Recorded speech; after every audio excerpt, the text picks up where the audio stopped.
Esse é o primeiro T-Hunted Responde. Olha só que coisa legal, cara. Um novo programa semanal aí que vai ao ar de sábado, que é onde vocês fazem um monte de perguntas nos comentários, vocês comentam algumas coisas e eu venho aqui depois para comentar e explicar um pouquinho melhor para vocês, coisas que não dariam para responder ali só nos comentários e precisam de uma explicação um pouco melhor.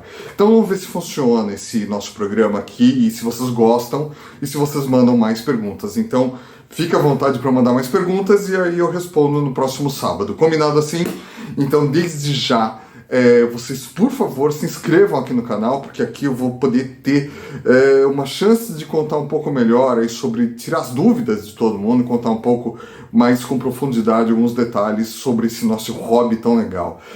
Deixe seu like, deixe seu comentário, né, com sua pergunta, sua dúvida, com, sei lá, se isso daqui tá legal ou não, e passe esse vídeo para os seus amigos, porque eu tenho certeza que muitos deles têm um monte de perguntas e aqui é o espaço para a gente responder. Combinado assim? Então vamos para as perguntas. E a primeira que eu tenho por aqui é do Emerson Paulo. Ele fala: opa, meu amigo, o que te inspirou a iniciar a sua coleção? E qual o momento mais difícil para um colecionador? Bom, o que me inspirou, né, eu tenho até um vídeo que eu vou deixar o link aqui embaixo, um vídeo que um amigo meu fez pro canal dele, onde eu conto um pouco mais da minha história. Mas resumindo bem rapidamente, assim, eu tinha os Matchbox quando era criança, né, ainda tem alguns aqui da minha infância, e aí no momento onde eu estava trabalhando pra caramba, onde eu era diretor de empresa, estava naquela correria, aquele estresse, eu comecei a olhar de novo pros Hot Wheels, né? E comecei a tomar gosto por colecionar de novo, mas foi justamente quando eles começaram a fazer mais carros reais, né? Porque eu sempre gostei de carro, então eu comecei a olhar para isso e aí comecei a colecionar de novo. Então é basicamente isso, e aí depois o resto é história. Mas em qual momento mais difícil para um colecionador? Tem vários, né? Eu acho que assim, eu passei por alguns quando eu passei por um problema muito sério financeiro e tive que abrir mão aí de mais de 1000 carrinhos da minha coleção. Foi uma coisa bem difícil para mim, mas eu coloquei na cabeça que isso era uma coisa que eu deveria fazer por um bem maior, que era sobreviver, por exemplo, né? Então foi bem difícil, ainda é difícil porque tem muitos carros daquela época que eu não consegui mais comprar de volta. Mas paciência, a vida é assim. Mas tem outros momentos difíceis também, né? Quando você começa a se questionar por que você tem tantos carros, você começa a, sei lá, questionar tudo sobre isso, ou quando você atinge uma certa idade, você vê que aquela coleção toda vai se desfazer, porque um dia você vai embora e vai ficar para alguém, enfim. Tem vários momentos ruins para o colecionador e tem também, claro, quando você quer muito fazer a sua coleção e você não tem dinheiro para pagar o valor que se pede por aí. Então, acho que são vários momentos aí que podem ser frustrantes, mas na maior parte do tempo acho que é bem divertido ter esse hobby. A segunda pergunta é do João Teodoro. Tudo bem, Douglas? Tudo bem, e aí? As séries AMAC Red Edition, além de serem exclusivos das lojas dos Estados Unidos, e que mais tem de especial para serem tão caros aqui no Brasil? Bom, como você mesmo falou, elas são exclusivas das lojas Walmart e Target lá nos Estados Unidos. Então, aqui no Brasil, para ser vendido, eles não são vendidos oficialmente, né? Você não encontra em lojas, alguém tem que revender isso. Então, essas lojas, elas precisam que alguém compre lá nos Estados Unidos, de repente elas compram no eBay ou em algum outro revendedor e precisam importar para o Brasil. E aí você já viu, né? Tem um monte de impostos que recaem sobre essas importações, né? Geralmente pelo correio, e aí acaba chegando aqui mais caro até por conta do preço do dólar. E também, claro, tem o lucro, tem a especulação, se algum modelo mais procurado por todo mundo, então acaba aumentando o preço, então tem todas essas coisas. Mas fora isso, são miniaturas básicas, né, com um acabamento diferenciado aí. Então o Uzumaki é sem tinta, né, como a gente já sabe, só com um polimento ali no metal e com os adesivos. E os Red Editions, eles geralmente têm uma exclusividade de cor aí, porque eles são feitos em vermelho, branco e preto. O Vini de Seattle, Super Minis, ele disse: é um absurdo, o presidente da Mattel é brasileiro e parece que ele não está nem aí para o povo dele, em dar mais ênfase para o Brasil. Bom, se você está falando do Stanik, né, que é um brasileiro, né, que trabalhou aqui na Mattel do Brasil e hoje está lá na sede da Mattel, eu não tenho certeza se ele é presidente da Mattel. Ele tem um cargo bem alto lá, ele é vice-presidente e tudo, ele cuida de Hot Wheels. Mas, assim, ele tem que ter uma visão, assim como todo mundo na Mattel, eles têm que ter uma visão global de Hot Wheels, né? E aí, para isso, eles têm que ter uma visão de números. Então, se aqui vende bem, se aqui vende mal, se aqui tem muito colecionador, se não tem, aí eles vão tomar decisões em cima disso, né? Se tem muitos colecionadores aqui, vale a pena fazer um evento. Se não tem, não faz sentido. Então, é em cima disso que eles colocam. E de vez em quando eles testam, né? Eles mandam para cá algumas séries especiais para ver se como que vende, se todo mundo compra, se os lojistas querem comprar, né? Porque os clientes deles são os lojistas, então não adianta nada eles importarem aqui um monte de coisa legal e os lojistas não comprarem porque não acreditam no produto. Então é bem complicado isso, e é por isso que eu sempre bato na tecla que assim, a gente tem que se ajudar, a gente tem que crescer cada vez mais essa comunidade aqui no Brasil para mostrar que aqui tem gente interessada, gente que gosta desse hobby. E é por isso, mais um motivo que eu trabalho há 14 anos aqui levantando a bandeira do Brasil, de que o nosso trabalho tem que ser reconhecido. O Leandro Pacífico, ele falou: olá Douglas, sabes dizer por que a maioria das miniaturas premium, cujos pneus são de borracha, os mesmos não estão mais vindo frisados como antes?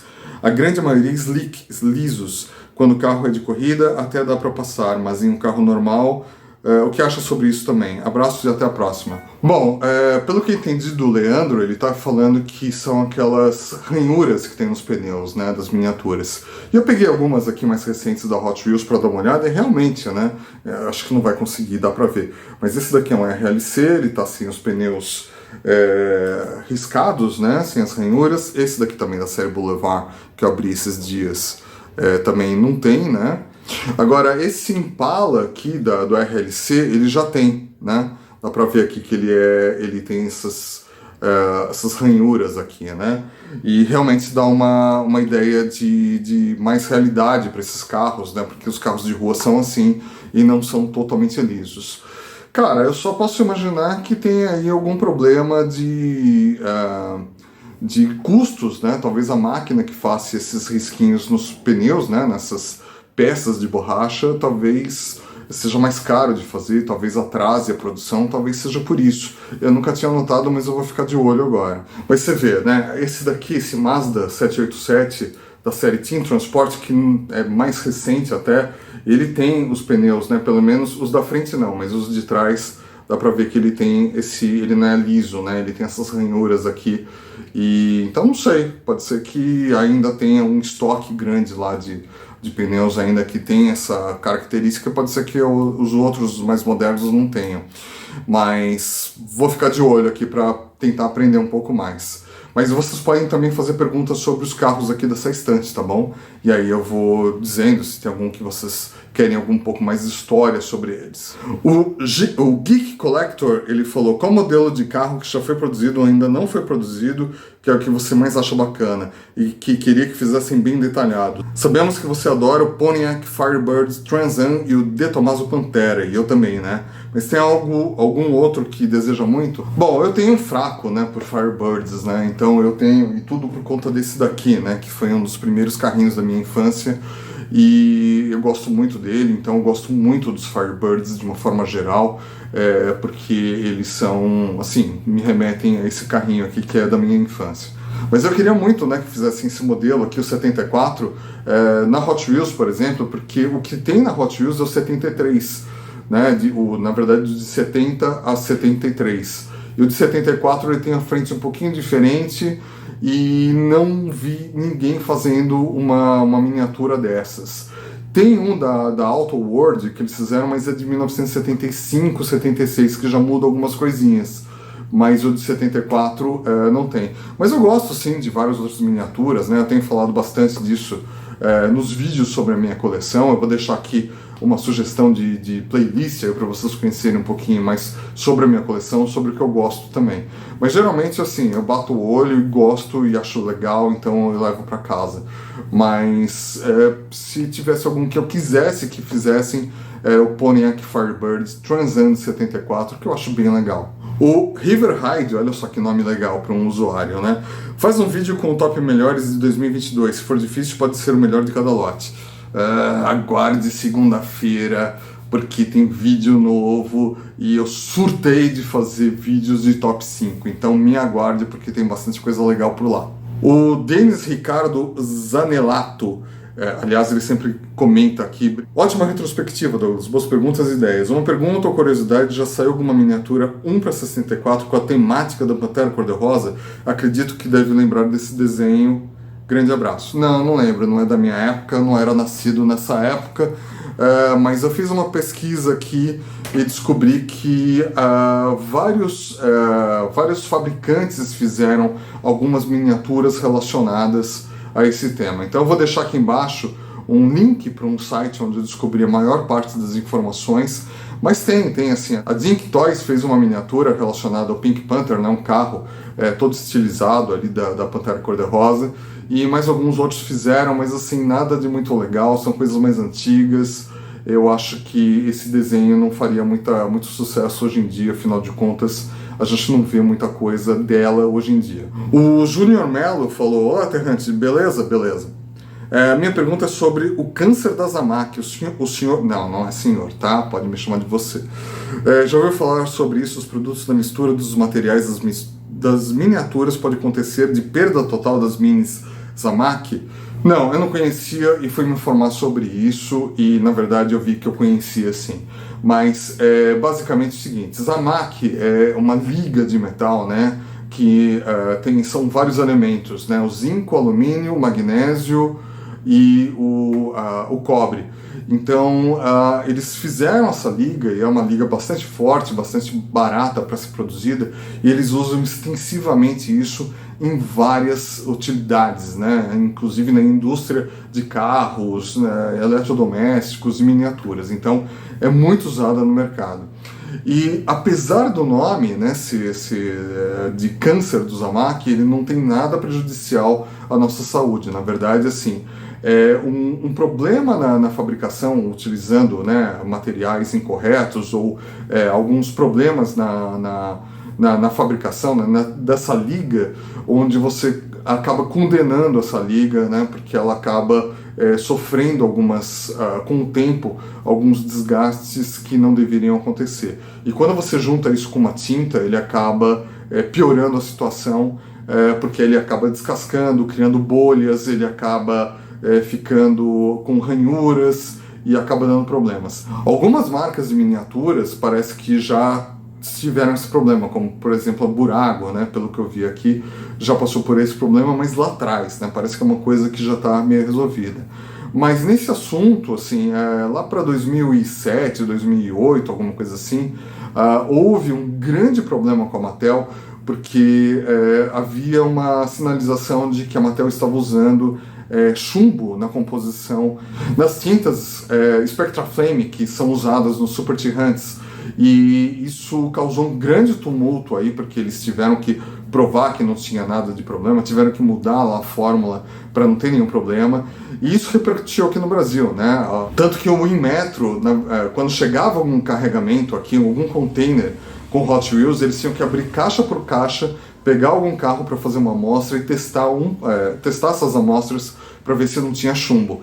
E isso, assim, deixou demais, assim, o porto abarrotado, atrasos nas distribuições, foi um inferno até eles conseguirem regularizar, né? A Mattel passou por muitos problemas nessa época, porque o Inmetro demorava mais do que o normal para liberar as cargas por conta disso. Então foi um grande problema para eles, mas hoje está tudo certo e, claro, né, o chumbo é super perigoso, né, para todo mundo, e mais ainda para as crianças, então hoje eles não têm esse problema. O Renato dos Santos, né, ele falou aqui: primeiro quero agradecer pela citação do meu nome, tanto pela ideia como pelas perguntas. Já mando uma pergunta, para o próximo responde. Como a BR Classics está fazendo miniaturas de carros nacionais, e está fazendo embalagens especiais como o Opala do Murilo, conjunto de comemoração da Califórnia, etc., vai a pergunta: se Douglas, eu, fosse convidado para uma miniatura exclusiva, qual seria? Para responder, pode considerar os futuros lançamentos já divulgados. Olha, primeiro que eu acho que isso não iria acontecer, porque afinal de contas, assim, não acho que a marca Terrantes seja tão forte assim para as pessoas comprarem miniaturas desse tema e tudo mais. Mas eu já até pensei em fazer miniaturas pro Terrantes, mas o risco e o custo é muito alto, eu não sei se valeria a pena. Mas se rolasse um convite desse tipo, claro, ficaria muito honrado. E o único carro que vem assim à minha mente, porque eu não tenho assim muita ligação com os outros carros que já foram anunciados, mas eu lembro que meu pai tinha um Opala bege em 1975, 76, que marcou muito minha infância, né? Afinal de contas, a gente viajava bastante com ele e tudo, então eu pediria para que fizessem esse carro que ia, assim, lembrar muito da minha infância e também seria uma homenagem ao meu pai também. O Paulo Magalhães, lá de Portugal, né? Sempre comenta, um cara muito gente boa. Obrigado, Paulo, por todo o apoio. O que o Douglas pensa da Mattel transformar dos NFTs em carros reais chamados resgatáveis? Será que esta coleção está a dar barraca? Barraca deve ser prejuízo. E eles, para atrair o pessoal, tornam-nos reais, fazendo inflacionar os mesmos carros por serem exclusivos? Parabéns pelo seu trabalho, um abraço da cidade do Porto, em Portugal. Olha, NFT é sempre uma pergunta meio polêmica, né? Porque afinal de contas, assim, os NFTs de uma forma geral, né, que a gente tem acompanhado, eles perderam muito valor do ano passado para cá, né? Então esse ano aqui, menos gente está falando de NFT porque está acreditando cada vez menos no potencial desses NFTs, né? Então, muita gente que comprou NFT de obras de arte e tudo está tendo dificuldade para revender agora, porque despencou o preço. Assim como o Bitcoin e outras criptomoedas pelo mundo, que estão oscilando bastante e estão caindo bastante de valor, né? Essa semana, por exemplo, o Bitcoin está lá embaixo, num nível super baixo, né? De anos aí que não chegava nisso. E o mundo inteiro agora está se organizando para ter algumas regulamentações para evitar que essas moedas sejam usadas como lavagem de dinheiro, assim como os NFTs. Então a tendência é que caia bastante. Agora, a Mattel está surfando nessa onda, né? Eles colocam lá para vender e esgota super rápido, então por que eles vão parar? Então eles fazem isso com vários atrativos, né, para as pessoas até comprarem e ter esperança de valorizarem, então eles vão continuando passando isso daí para frente. Mas, assim, depois que sai da mão deles e valoriza, eles não ganham mais nada com isso. É que nem Super Terrantes. Eles vendem por $1, né, na loja. Depois, se alguém vai vender por $1.000, eles não estão ganhando nada com isso, só estão ganhando a fama com isso. Mas, apesar disso, ou além disso, eles estão já preparando a quarta onda de NFTs, e você está vendo aí em primeira mão os primeiros carros dessa série, da quarta onda de NFTs, que em breve eles vão anunciar. Até agora, no entanto, a gente só tem imagens aí de carros não licenciados, né, que é onde eles ganham mais dinheiro, porque eles não têm que pagar para ninguém os direitos, mas é de se esperar que em breve eles também vão anunciar os carros licenciados, e aí vai ter uma nova onda aí de gente querendo comprar NFTs, né? Vamos ver até onde eles vão com isso, mas acho que não tem vida longa, não. O BMS Garage. Olá, Douglas, tem alguma informação sobre os Porsches da Hot Wheels RWB? Nunca mais saiu no RLC nem na linha Premium. Pode a Hot Wheels ter perdido a licença? E como agora estão mais virados para Liberty Walk, que são tipo rivais da RWB, um abraço de Portugal e continuação do bom trabalho que vem fazendo. Então, aconteceu um grande problema, né, entre a RWB e a Porsche, né, porque a Porsche viu que estava tomando estava virando muito famoso, né, os Porsches da RWB, e só que assim, no entendimento da Porsche, depois que passa pela mão da RWB, não são mais Porsches. E se der algum problema com eles, ou assim, as pessoas começarem a falar mal do design, vai acabar afetando a Porsche. Então a Porsche vetou veementemente que se use o nome Porsche ligado à RWB. Então, até por isso, talvez por uma questão de licenciamento, ou por uma questão da Mattel não querer briga com a Porsche, então eles meio que pararam de fazer. E existem outros customizadores de carros reais para eles explorarem, né? Então a Liberty Walk, eles têm uma grande parceria que não envolve o Porsche, né? Não envolve mais carros japoneses. E você também tem a Pandem, né? Que eles têm feito bastante coisa que também envolve mais carros japoneses. Mas a RWB também, assim, muita gente, né? Esse mundo premium de miniaturas premium tem bastante coisa, né? A gente vê aqui, tem da Tarmac Works, de várias marcas aí que exploraram muito essas miniaturas de RWB e meio que cansou, né? Acho que já tem bastante e não vejo assim eles trabalhando com a RWB no futuro. Uma pena, porque tem carros bem legais dessa série. E a última pergunta do programa de hoje é do Léo Medeiros, também sempre comentando aqui comigo. Grande Douglas, e os 1 para 64 da Maisto? Fala mais dela pra gente também. Obrigado. Bom, os carros 1 para 64 da Maisto a gente conhece, né? Os da linha Fresh Metal, eles são bem simples, eles geralmente não têm interior. Tanto as rodas quanto o carro, assim, dá uma sensação de fragilidade, de coisa barata. E realmente são, né?